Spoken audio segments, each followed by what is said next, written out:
Hello everyone, welcome you all. This is Sagar Bansal and welcome to जिज्ञासा classes. इस video के साथ हम लोग स्टार्ट कर रहे हैं 9th क्लास के NCERT questions chapter matter in our surroundings के। अगर आप लोगों ने इस चैप्टर की थ्योरी कंप्लीट नहीं करी है तो आप मेरे यूट्यूब चैनल के पिछली video matter in our surroundings देख के आएंगे और उसके बाद ये एनसीईआरटी क्वेश्चन स्टार्ट करेंगे। अगर आपको इसकी पीडीएफ चाहिए तो आप टेलीग्राम चैनल सागर बंसल को ज्वाइन कीजिए, आपको वहाँ पर इसकी पीडीएफ अवेलेबल सारी हो जाएंगी। राइट, तो स्टार्ट करते हैं आपका एनसीईआरटी क्वेश्चंस। देखते हैं क्वेश्चन नंबर 1 में आपसे क्या पूछा है। Which of the following are matter, इनमें से कौन से आपके मैटर होंगे। आपको पता है मैटर कौन से होते हैं, which can be occupy space and having mass, जो स्पेस ऑक्यूपाई करते हैं और जिनमें अपना मास होता है। तो चेयर में होता है, एयर में होता है क्योंकि air is a mixture of gases, so it is also a matter. Love नहीं होता है, ठीक है। स्मेल नहीं होती है, हेट नहीं होता है, आलमंड आपका मैटर होता है, थॉट आपके मैटर नहीं होते हैं, कोल्ड आपका मैटर नहीं होता है, कोल्ड ड्रिंक आपकी स्पेस लेती है तो मैटर होता है, और स्मेल ऑफ परफ्यूम भी बच्चे लोग मैटर होता है। क्यों? क्योंकि वो स्पेस लेता है किसके अंदर, एयर के अंदर। ठीक है, चलें आगे, चलिए। Now the second question arises, give reason for the following observation. The smell of hot sizzling food reaches you several meter away, but to get the smell from cold food you have to go close. ये question आप लोग बच्चे लोग theory में भी cover कर चुके हैं। आप इसका आंसर नोट से भी लिख सकते हैं और यहाँ से भी लिख सकते हैं। जो स्मेल है हॉट सिजलिंग फूड की वो आपको बहुत दूर से मिल जाती है, पर अगर आपको ठंडे खाने की स्मेल चाहिए तो आपको पास जाना पड़ेगा। क्यों? क्योंकि बेटा जितना टेम्परेचर बढ़ता रहेगा उतने पार्टिकल्स की काइनेटिक एनर्जी बढ़ती रहेगी और उतना ही रेट ऑफ डिफ्यूज़न भी आपका बढ़ता रहेगा। तो जितना आपका गर्म खाना होगा उसकी उतनी ही स्मेल उतनी ही दूर तक ज़्यादा जाएगी। ठीक है, क्वेश्चन नंबर 3 देखिए। A diver is able to cut through water in a swimming pool. आपको पता है डाइवर्स कौन होते हैं? डाइवर्स होते हैं बच्चे लोग जो तैरते हैं किसके अंदर, पानी के अंदर। जो तैरते हैं, तैराक होते हैं, वो डाइवर्स होते हैं। तो वो क्या करते हैं, स्विमिंग पूल के अंदर वाटर को क्या करते हैं, कट करते हैं। क्या करते हैं, पानी को कट करते हुए आगे की तरफ को जाते हैं। तो आपको ये बताना है कि इसमें कौन सी प्रॉपर्टी मैटर की शो हो रही है। ठीक है, आपको पता है कि कौन सी प्रॉपर्टी होगी, that the particles having space between them. देखो वही आगे ना आंसर देखो, that the particles having intermolecular space, यानी पार्टिकल पार्टिकल के बीच में स्पेस होता है। इस वजह से बच्चे लोग, जो एक स्विमर है पानी के अंदर क्या कर पाता है, स्विमिंग कर पाता है। और पार्टिकल पार्टिकल के बीच में जो इंटरमॉलिक्यूलर फोर्स ऑफ अट्रैक्शन होती है वो भी कम होती है, और इंटरमॉलिक्यूलर स्पेस होने की वजह से जो डाइवर है पानी के अंदर स्विम कर पाता है। समझ में आ रहा था ये बच्चों को? अच्छे से समझ से जाइएगा। क्वेश्चन नंबर 4 थ्योरेटिकल क्वेश्चन है, आप थ्योरी में कवर कर चुके हैं बट बहरहाल फिर से कवर कीजिए। The characteristic of particles of matter. आपको बताना है कौन कौन सी कैरेक्टरिस्टिक्स होती हैं पार्टिकल्स ऑफ मैटर की। बहुत ईजी है, आप लोगों के लिए कर चुके हैं आप। पार्टिकल्स ऑफ मैटर बहुत स्मॉल होते हैं, बहुत छोटे होते हैं, उनके बीच में इंटरमॉलिक्यूलर स्पेस होता है। ठीक है, इंटरमॉलिक्यूलर फोर्स ऑफ अट्रैक्शन होती है और कंटिन्यूसली मूविंग, यानी कि रैंडम मोशन में पार्टिकल जो हैं वो क्या करते रहते हैं, मूव करते रहते हैं किसी भी मैटर के। ओके, कर पाएंगे सभी लोग? Very good. क्वेश्चन नंबर 5 देखिएगा। The mass per unit volume of a substance is called density. आपको पता है डेंसिटी क्या होती है, मास अपॉन वॉल्यूम, सभी लोग जानते हैं। अब ये आपको सब्सटेंस दे रखे हैं, उनकी डेंसिटी आपको इंक्रीजिंग ऑर्डर में लिखनी है, यानी कि जिसकी डेंसिटी कम है उसे पहले लिखना है और जिसकी डेंसिटी ज़्यादा है उसे आपको बाद में लिखना है। इंक्रीजिंग डेंसिटी के बेसिस पे लिखना है। देखो क्या है, एयर है, एग्जॉस्ट फ्रॉम चिमनी है, हनी है, वाटर है, चॉक है, कॉटन है, आयरन है। इसका आंसर मैंने आपको लिख के दे रखा है इंक्रीजिंग डेंसिटी के बेसिस पे, पर पहले आप अपना दिमाग चलाएंगे क्योंकि आपको पता है एयर की डेंसिटी सबसे कम होती है, उसके बाद उसमें धुआं मिल जाएगा तो एग्जॉस्ट फ्रॉम चिमनी आ गई, उसके बाद कॉटन की डेंसिटी होगी, उसके बाद वाटर लिक्विड की डेंसिटी होगी, फिर आपका थोड़ा सेमी सॉलिड आ जाएगा, आपका हनी आ जाएगा, फिर सॉलिड में आपका चॉक आ जाएगा, और उसके बाद सबसे ज़्यादा डेंसिटी किसकी होगी बच्चे लोग, आयरन की डेंसिटी सबसे ज़्यादा होगी। ठीक है, सभी बच्चे कर पाएंगे। क्वेश्चन नंबर 6 देखिएगा। Tabulate the differences in the characteristic of state of matter. आपको क्या करना है, स्टेट ऑफ मैटर के बीच में डिफरेंस लिखना है, यानी कि सॉलिड लिक्विड गैस में।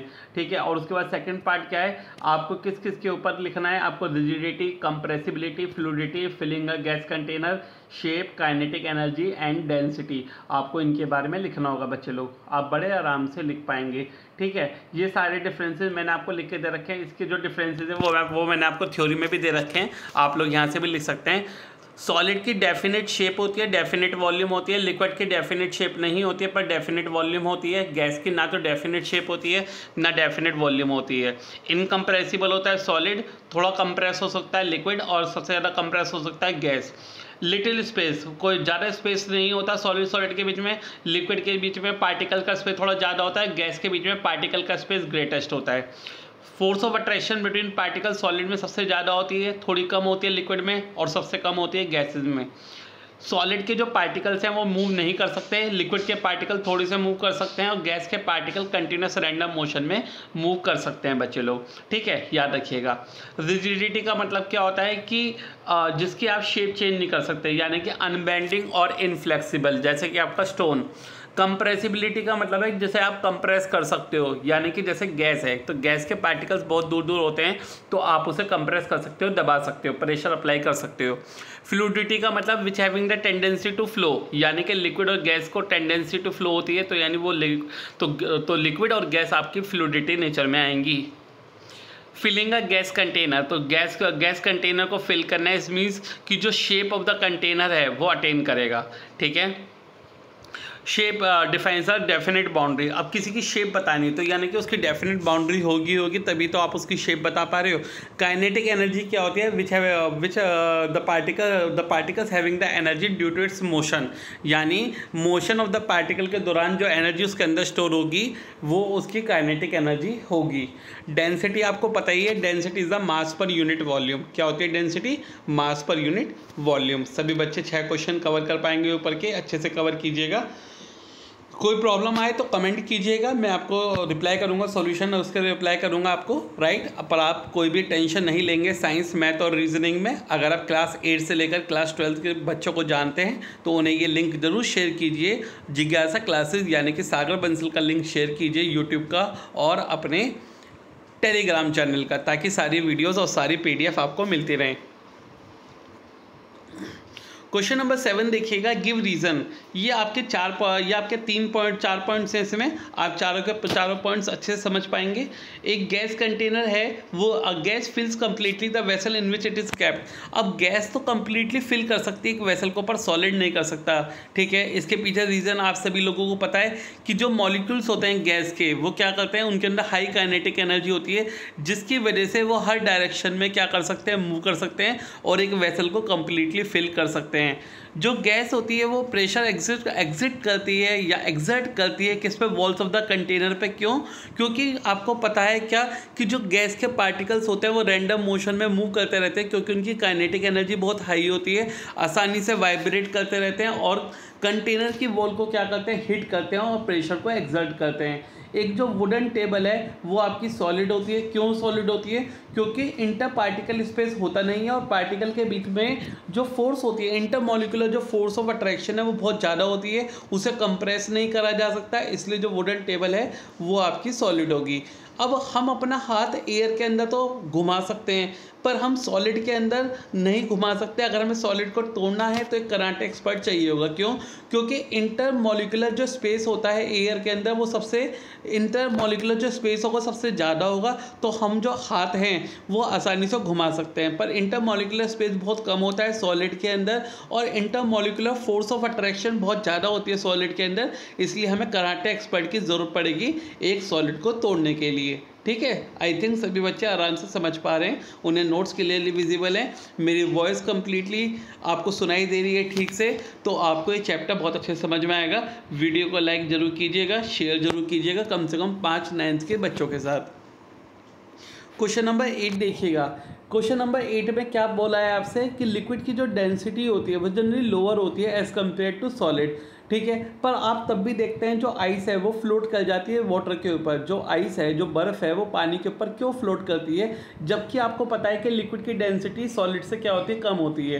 ठीक है बच्चे लोग, जो आइस है वो सॉलिड है, ठीक है, पर उसकी जो डेंसिटी होती है वो कम होती है एज़ कम्पेयर टू वाटर, क्योंकि उसके स्ट्रक्चर की वजह से। उसका जो स्ट्रक्चर होता है केज लाइक स्ट्रक्चर होता है। क्या कैसा स्ट्रक्चर होता है? केज लाइक स्ट्रक्चर होता है, जिसके अंदर बहुत ज़्यादा वैकेंट स्पेस होता है, खाली स्पेस होता है, जिस वजह से आइस फ्लोट कर जाती है आपके पानी के ऊपर। बोलिए सभी बच्चों को समझ में आ रहा है? क्वेश्चन नंबर 9 देखिएगा। क्वेश्चन नंबर 9 में आपको केल्विन में टेम्परेचर दे रखा है, सेल्सियस में निकालना है। आपको मैंने बताया था कि सेल्सियस में टेम्परेचर कम होता है इसलिए 273 माइनस कर देंगे, केल्विन में टेम्परेचर ज़्यादा होता है तो 273 प्लस कर देंगे। अब जैसे आपको सेल्सियस में निकालना है तो 273 माइनस कर देंगे, 300 में से 273 जाएगा तो 27 बचेगा, और 573 में से 273 जाएगा तो आपका 300 डिग्री सेल्सियस आपका बचेगा। क्वेश्चन नंबर 10 देखिएगा। What is the physical state of water at 250 degree Celsius. तो फिजिकल स्टेट वाटर की आपको पता है 100 डिग्री सेल्सियस से ऊपर है तो वो डेफिनेटली गैस के फॉर्म में होगा वाटर। 100 डिग्री सेल्सियस पे आपका वाटर लिक्विड भी होगा और आपका गैस यानी कि वेपर भी होगा, राइट बच्चे, यानी कि गैस भी हो सकती है। क्वेश्चन नंबर 11 देखिएगा। For any substance why does the temperature remains constant. Temperature को कांस्टेंट क्यों रखा जाता है during the change of state. ठीक है, आपको पता है जब भी हम किसी स्टेट को चेंज करते हैं, किसी मैटर की स्टेट को चेंज करते हैं, हम हीट अप्लाई करते हैं। क्या अप्लाई करते हैं? हीट अप्लाई करते हैं। वो जो हीट होती है सिर्फ उसे तो जो बॉन्ड्स होते हैं, जो फोर्स होती है दो पार्टिकल के बीच में, उसे तोड़ने का काम करती है। क्या करती है? फोर्स को तोड़ने का काम करती है। टेम्परेचर को कांस्टेंट रखा जाता है। वो जो एक्स्ट्रा हीट है वो किस फॉर्म में स्टोर होती है? हिडन हीट के फॉर्म में स्टोर होती है, जिसे बोलते हैं लेटेंट हीट। तो लेटेंट हीट सिर्फ क्या काम करती है? एक स्टेट ऑफ मैटर को दूसरे में चेंज करने में सिर्फ मदद करती है। ठीक है, तो टेम्परेचर को कांस्टेंट रखा जाता है जब भी हम एक स्टेट से दूसरे स्टेट में जाते हैं, सिर्फ हिडन हीट काम करती है, यानी कि लेटेंट हीट काम करती है। Now suggest a method to liquefy atmospheric gases. ठीक है बच्चे लोग, ध्यान से समझ लेंगे इस डायग्राम की हेल्प से। ये क्या हो रहा है? ये आपको एक गैस कंटेनर दे रखा है, कंटेनर में गैस फिल्ड अप कर रखी है और हम ऊपर से पिस्टन दबा रहे हैं। क्या दबा रहे हैं? पिस्टन दबा रहे हैं। पहले कम दबाया पिस्टन, फिर ज़्यादा दबाया, फिर और ज़्यादा दबाया। तो लिक्विफाई करना है हमें गैस को। लिक्विफाई करने का क्या मतलब है? लिक्विफाई करने का क्या मतलब है कि हमें उसे लिक्विड स्टेट में कन्वर्ट करना है। तो ये देखिए, ये गैस स्टेट है जिसमें पार्टिकल्स आपके बहुत दूर दूर हैं, तो हमने थोड़ा सा पिस्टन प्रेस किया हुआ है। उसके बाद सेकंड स्टेप में क्या किया? सेकंड स्टेप में हमने पिस्टन को ज़्यादा प्रेस करा तो पार्टिकल्स और पास पास आ गए आपके, राइट। तीसरे में क्या करा हमने? तीसरे में हमने और प्रेशर प्रेस करा तो वो लिक्विड में कन्वर्ट हो गया, यानी कि उसके पार्टिकल जो थे वो और पास पास आ गए। That is the method to liquefy atmospheric gases by increasing pressure and decreasing temperature. तो हम किसी भी एटमॉस्फेरिक गैस को कैसे लिक्विफाई कर सकते हैं? उसका प्रेशर को बढ़ा के और टेम्परेचर को कम करके, राइट बच्चे लोग, कर पाएंगे। क्वेश्चन नंबर 13 देखिएगा। Why does a desert cool better on a hot dry day. एक जो डेजर्ट है वो कब कूल करता है बेटर? जो डेजर्ट है, रेगिस्तान है, वो कब बेटर कूल करेगा? आपका हॉट और ड्राई डे में। क्योंकि आपको पता है बच्चे लोग, जितनी ज़्यादा गर्मी होगी उतना ही रेट ऑफ इवेपोरेशन ज़्यादा होगा। जितनी गर्मी ज़्यादा होगी उतना ही रेट ऑफ इवेपोरेशन ज़्यादा होगा, और जितना रेट ऑफ इवेपोरेशन ज़्यादा होगा, आपको पता है evaporation causes cooling, evaporation causes cooling. इस वजह से क्या होगा? डेजर्ट जो होता है वो बेटर कूल करता है on a hot and dry day, क्योंकि लेटेंट हीट ऑफ वेपराइजेशन उस केस में ज़्यादा होगी। सही बच्चा आंसर लिख लेंगे, पीडीएफ से आंसर लिख लेंगे, टेलीग्राम चैनल डाउनलोड करके, सागर बंसल ज्वाइन करके। ठीक है, क्वेश्चन नंबर 14 देखिएगा। How does the water kept in a earthen pot और मटका बिकम्स कूल ड्यूरिंग समर। क्या आपको पता है आपके घर में जो मटके में पानी रखा रहता है वो कैसा हो जाता है? ठंडा पानी हो जाता है। मटके का पानी, अर्थन पॉट का जो पानी होता है वो कैसा रहता है? ठंडा रहता है। क्यों रहता है ठंडा? क्योंकि आपको पता है उसके अंदर क्या होता है, वो छोटे छोटे एक्सट्रीमली स्मॉल पोर्स होते हैं। छोटे छोटे क्या होते हैं बच्चे लोग? उसके अंदर पोर्स होते हैं। तो वाटर क्या करता है? उन पोर्स के अंदर जाता है। वाटर क्या करता है? उन पोर्स के अंदर जाता है। ठीक है, जो लेटेंट हीट ऑफ वेपराइजेशन है वो आपकी क्या करती है? वो बाहर निकल जाती है। और जब वेपराइजेशन वाली जो लेटेंट हीट है जब वो बाहर निकल गई तो पीछे क्या करेगी? वो वाटर को कूल कर देगी। अब जो पानी के जो पार्टिकल्स बचे वो कैसे बचे? कूल बचे, इसलिए जो पानी है वो कैसा हो जाएगा? ठंडा हो जाएगा। ठीक है, क्वेश्चन नंबर 15 देखिएगा। Why does our palm feel cold when we put some acetone और पेट्रोल और परफ्यूम ऑन इट। जो हमारा पाम है, ठीक है, जो हमारे हाथ है, हाथ की हथेली है, उसके ऊपर ठंडा ठंडा क्यों महसूस होता है? जब आप कोई स्पिरिट उसके ऊपर डालते हैं, कोई परफ्यूम उसके ऊपर डालते हैं, कोई पेट्रोल उसके ऊपर डालते हैं, तो वो ठंडा ठंडा क्यों महसूस होता है? आपको समझ ही आ गया होगा, क्योंकि सारे question latent heat of vaporization के चल रहे हैं। तो यहाँ भी लेटेंट हीट ऑफ वेपराइजेशन जो होगी, जो हमारे हमारे हाथ से उड़ेगी, जो गैस उड़ेगी वो पीछे सारी हीट लेके उड़ जाएगी, और जब हीट सारी ख़त्म हो जाएगी हमारे हाथ पे से तो क्या होगा, हमें ठंडा फील होगा। ठीक है, जितनी हीट थी वो तो उड़ गई, अब जब हीट उड़ गई तो कैसा महसूस होगा, हमें ठंडा महसूस होगा। क्वेश्चन नंबर 16 देखिएगा बच्चे लोग, why are we able to sip hot tea और फ्रेश और milk faster than a saucer rather than in a cup. आपने सोसर देखा होगा बच्चे लोग, ये जो प्लेट सी होती है इसके अंदर हम चाय डाल के पी लेते हैं, है ना।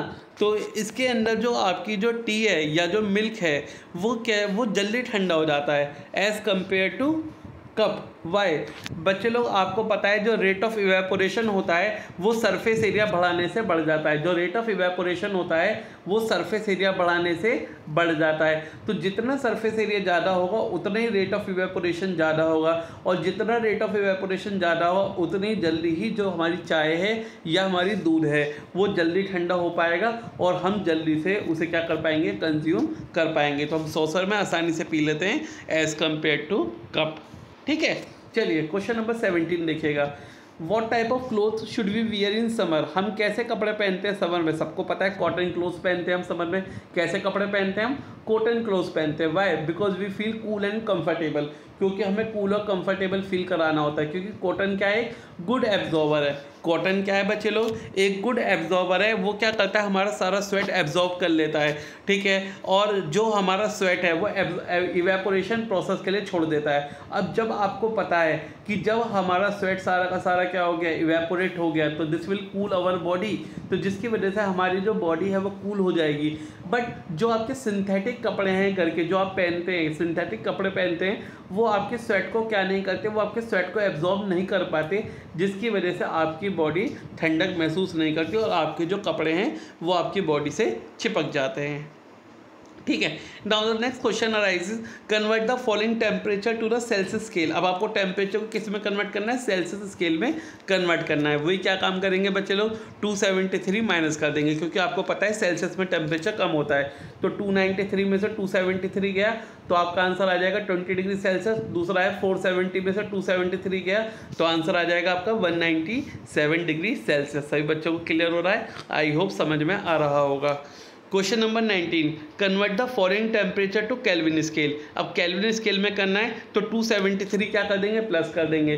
पहले 25 में प्लस करा 273 तो कितना आ गया, 298 केल्विन आ गया। 373 में 273 प्लस करा तो आपका आंसर आ जाएगा 646 केल्विन। ठीक है बच्चे लोग, आगे चलते हैं। Now give reason for the following observations. आपको रीज़न लिखने हैं, पेपर में आता है बच्चे लोग। नेफ्थलीन बॉल जो है वो डिसअपियर क्यों कर जाती है टाइम के साथ बिना किसी सॉलिड को छोड़े। आपको पता है नेफ्थलीन बॉल किसका प्रोसेस शो करती है, सब्लिमेशन का, यानी कि सबलाइम होती है।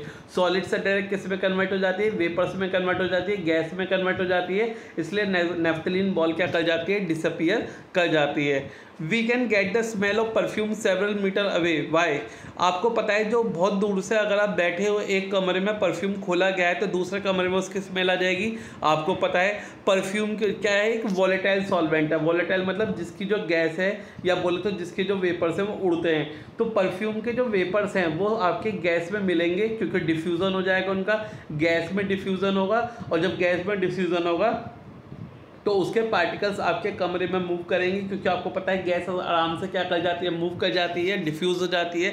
इस वजह से जो परफ्यूम के पार्टिकल्स हैं वो एक कमरे से दूसरे कमरे में रीच करेंगे और आपकी स्मेल आ जाएगी परफ्यूम की। ठीक है बच्चे लोग, नाउ क्वेश्चन नंबर 21 देखिएगा, arrange the following substance in the increasing order of force of attraction. अब आपको पता है फोर्स ऑफ अट्रैक्शन सबसे कम किसके अंदर होती है, गैस में, उससे ज़्यादा होती है लिक्विड में, और सबसे ज़्यादा होती है सॉलिड में। ठीक है, तो यानी सबसे पहले आएगी हमारी ऑक्सीजन, उसके बाद फोर्स ऑफ अट्रैक्शन वाटर में होगा, सबसे ज़्यादा फोर्स ऑफ अट्रैक्शन हमारा शुगर में होगा। आई होप सभी बच्चे बहुत प्यार से अलग क्वेश्चन कर पाएंगे। सबसे पहला ऑक्सीजन, फिर वाटर और फिर sugar on the basis of force of attraction. Now what is the physical state of water at 25 degree Celsius. अब आपको पता है वाटर की स्टेट क्या होगी 25 पे, बॉइलिंग पॉइंट से कम है तो यानी कि लिक्विड होगी। 0 डिग्री सेल्सियस पे आपकी सॉलिड भी हो सकती है और लिक्विड भी हो सकती है, क्योंकि ये मेल्टिंग पॉइंट भी है और फ्रीजिंग पॉइंट भी है, तो सॉलिड भी हो सकती है, लिक्विड भी हो सकती है। 100 डिग्री सेल्सियस पे लिक्विड भी हो सकती है, गैस भी हो सकती है, क्योंकि ये बॉइलिंग पॉइंट होता है वाटर का, तो यहाँ पे लिक्विड भी हो सकती है और गैस भी हो सकती है। तो आप लोग बड़े आराम से कर पाएंगे। The next question arises 23, that is you have to give the two reasons to justify. First one is water at room temperature is a liquid. Water एक रूम टेम्परेचर पे लिक्विड क्यों होता है बच्चे लोग? क्योंकि आपको पता है उसका जो फ्रीजिंग पॉइंट है वो 0 डिग्री सेल्सियस है और जो बॉइलिंग पॉइंट है वो 100 डिग्री सेल्सियस है. आपको पता है कि जो रूम टेम्परेचर होता है वो 37 डिग्री सेल्सियस होता है. ठीक है, तो यानी कि वो किस किस के बीच में आता है? सॉलिड और गैस के बीच में आता है. इसलिए वाटर क्या है? एक लिक्विड है. और आप ये भी लिख सकते हो उसके अंदर फ्लूइडिटी की प्रॉपर्टी होती है. ठीक है, आप ये भी लिख सकते हो कि उसके अंदर जो inter particle force of attraction है वो in between solid and gas है, तो इसलिए वो एक लिक्विड होता है. ठीक है, एन आयरन अलमीरा इज अ सॉलिड. एक आयरन अलमीरा सॉलिड है, तो आप इसके अंदर सॉलिड की प्रॉपर्टी लिखेंगे. क्या मतलब है कि जो inter particle force of attraction है वो बहुत ज़्यादा है और इंटर पार्टिकल जो स्पेस है वो बहुत कम है. इस वजह से जो आपकी आयरन अलमीरा है वो एक सॉलिड है. ठीक है, लिख पाएंगे. और जो उसका मेल्टिंग पॉइंट होगा वो बहुत ज़्यादा होगा as compared on the basis of room temperature. ठीक, नाउ आप इसके अंदर लिक्विड की और सॉलिड की प्रॉपर्टी लिख सकते हैं फर्स्ट और सेकंड में. Now question number 24, why is gas at 273 Kelvin more effective in cooling than the water at the same temperature. अब जो आपकी जो आइस है वो तो आसानी से कूल हो जाती है 273 केल्विन यानी कि 0 डिग्री सेल्सियस पे, पर वाटर आपका नहीं हो पाता है. वाई? क्योंकि आइस जो है वो ज़्यादा हीट को क्या करेगी? एब्जॉर्ब करेगी. जो आइस है वो ज़्यादा हीट एब्जॉर्ब करेगी, या बोले तो ज़्यादा लेटेंट हीट को क्या करेगी? मीडियम से ओवरकम करेगी, जिसकी वजह से क्या होगा? फ्यूज़न आसानी से हो जाएगा. जो कूलिंग इफेक्ट होगा आइस का वो ज़्यादा होगा वाटर से एट द सेम टेम्परेचर, क्योंकि वाटर आपकी ज़्यादा हीट एब्जॉर्ब नहीं कर पाएगा और आइस आपका आसानी से हीट एब्जॉर्ब कर लेगा.